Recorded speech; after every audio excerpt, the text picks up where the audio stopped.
Shalom, shalom. Bienvenue dans notre moment de partage, notre merveilleux moment. Seigneur, dis seulement une parole. Alors, aujourd'hui, nous allons aborder un thème, ce qui pousse Dieu à accomplir les promesses de ta destinée. Alors, ensemble, juste en 5 minutes, nous allons réaliser qu'est-ce qui pousse Dieu à réaliser les promesses de ta destinée. Mais avant tout, abonne-toi d'abord à notre chaîne Évangile selon moi TV et clique sur la cloche de notification pour ne rien rater de nos moments merveilleux.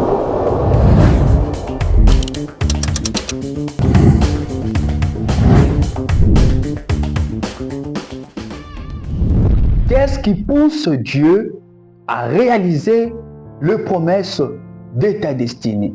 Alors, l'évangile de Luc au chapitre 16, au verset 12, nous répond à cette question. Alors, j'aimerais lire ensemble avec vous. Luc 16, au verset 12, la Bible dit « Si vous n'avez pas été fidèle dans la gestion du bien d'autrui, qui vous donnera ce qui vous est personnellement destiné ?» J'aimerais répéter, si vous n'avez pas été fidèle dans la gestion du bien d'autrui, qui vous donnera celui qui vous est personnellement destiné? Alors, tu as les promesses de Dieu que tu concevras des enfants. Mais comment te comportes-tu envers les enfants des autres? Tu as les promesses de Dieu d'être un grand entrepreneur, un grand businessman. Mais comment te comportes-tu là où Dieu t'a placé, dans cette entreprise-là, dans cette entreprise de ce pauvre monsieur, dans cette entreprise de cette pauvre dame? Comment te comportes-tu? Alors tu as les promesses de Dieu d'être un grand et puissant serviteur de Dieu.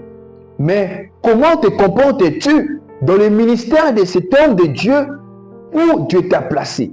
Comment te comportes-tu dans le ministère de cet homme établi et ouais par Dieu? Voyez-vous, comment te comportes-tu? Parce que la Bible nous répond pour dire que si tu n'as jamais été fidèle à ce qui est à autrui, si tu n'as jamais été fidèle dans la gestion du bien d'autrui, qui vous donnera? Qui te donnera ce qui te revient? Qui te donnera ce qui t'est personnellement destiné? Voyez-vous, c'est la question que ce verset ou soit cette portion de la Bible nous donne et qui répond à cette question. Voyez-vous, donc la clé, c'est la fidélité. La fidélité au bien d'autrui, la fidélité à la gestion des biens d'autrui. Pourquoi? Parce que dans la manière d'agir de Dieu, ou soit l'une des façons, l'une des manières d'agir de Dieu, il te fera toujours passer au pied des autres.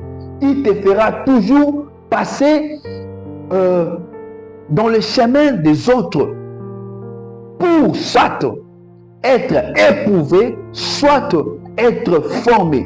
Dieu fait passer toujours au pied des hommes avant de t'établir, avant de te positionner, avant de te placer ou soit de te confier les promesses de ta destinée. Alors si tu es un Joseph, Dieu te fera passer dans la maison de Potiphar et te confiera la gestion de la maison de Potiphar pour te préparer, pour te prouver, pour te former, afin de t'établir premier ministre en Égypte. Et si tu es un David, Dieu te fera passer dans la maison de Saül pour servir avant de t'établir d'abord dans la royauté. C'est-à-dire avant de t'établir comme roi, Dieu, si tu es un David, Dieu te fera passer dans la maison de Saül, dans la maison du roi, mais pour être un serviteur. Pour être un serviteur. Alors si tu es fidèle dans la gestion de ces biens-là, dans la gestion des biens d'autrui, c'est alors que Dieu te confiera ta royauté. Dieu te confiera des choses qui te sont destinées par promesse. Voyez-vous? Alors, tu n'as pas de raison pour dire que si je ne travaille pas consciencieusement, c'est parce que ce patron, ce chef ne m'aime pas. Tu n'as pas cette raison à avancer. Mais Dieu veut que peu importe ce qu'il est, peu importe sa façon d'agir, peu importe je ne sais quoi, comment il réagit, comment il se comporte, mais Dieu veut que tu sois fidèle là où il t'a placé. Voyez-vous, David était fidèle dans la façon de servir, parce qu'il a été loin comme roi. Mais avant que l'onction de la royauté puisse agir dans la vie de David, cette onction qui a été versée sur David a d'abord commencé par chasser les mauvais esprits qui étaient sur Saül.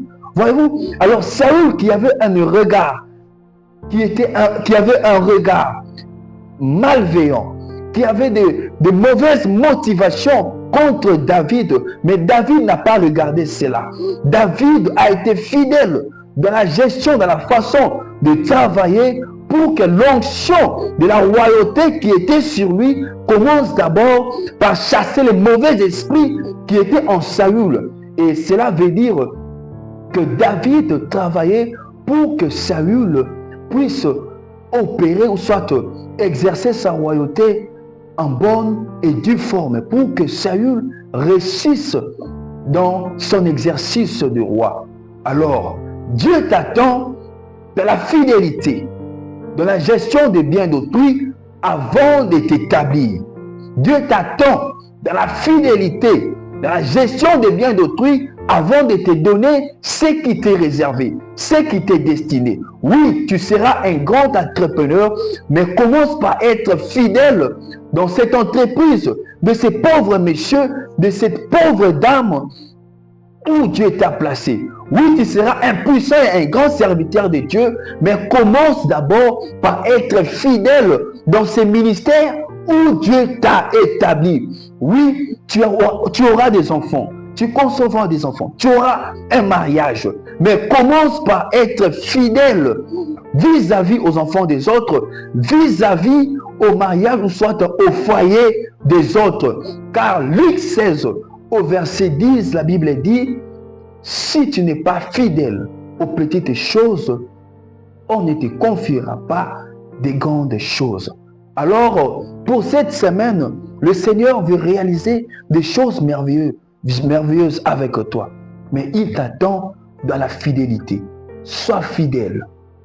Cette semaine, sois fidèle. C'est alors que Dieu se manifestera. Cette semaine, sois fidèle dans les choses d'autrui, dans la gestion des biens d'autrui, dans cette entreprise. Sois fidèle dans ta façon de travailler. Sois fidèle dans la façon de répondre à ton appel dans ces ministères où Dieu t'a placé. Quelle est la parole que le Seigneur t'envoie cette semaine afin de vivre à la gloire de Dieu?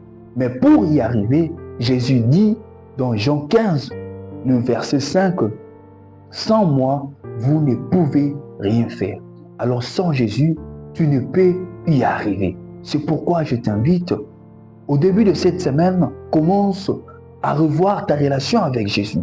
Et si tu ne l'as pas encore reçu, reçois-les, marche avec lui cette semaine, car il veut accomplir des choses merveilleuses avec toi, mais dans la fidélité de la gestion du bien d'autrui.